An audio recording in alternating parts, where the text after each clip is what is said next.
In today's video, I'm going to show you how to create hierarchy in Smartsheet step by step.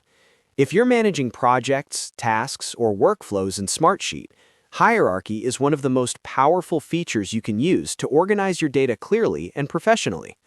By the end of this video, you'll know exactly how to indent rows, create parent and child relationships, and structure your sheet so it's easier to read, manage, and report on. If this tutorial helps you, make sure to hit the like button and subscribe to the channel for more Smartsheet and software tutorials. Alright, let's get started.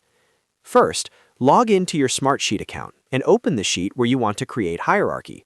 This works best in grid view, so make sure your sheet is displayed in grid view at the top.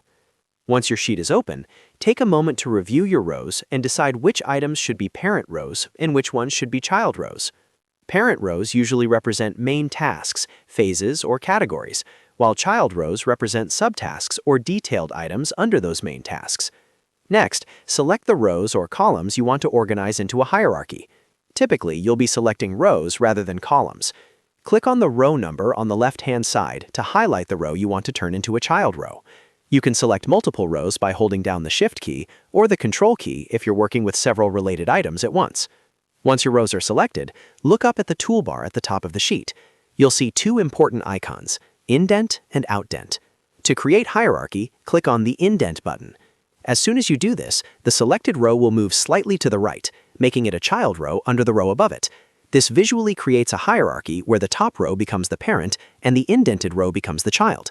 You can repeat this process to create multiple levels of hierarchy.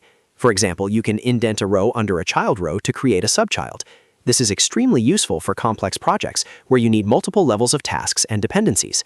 If you ever make a mistake or want to change the structure, simply select the row again and click the outdent button to move it back to a higher level. As you build your hierarchy, you'll notice that parent rows can automatically roll up information from child rows, such as dates, status, or progress, depending on how your sheet is set up. This makes hierarchy not just a visual tool, but also a powerful way to summarize and track work in Smartsheet. Take your time to organize your sheet in a way that makes sense for your workflow. Clear hierarchy helps your entire team understand the structure of the project at a glance.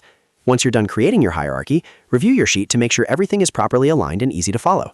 And that's it. You've successfully created hierarchy in Smartsheet using indent and outdent.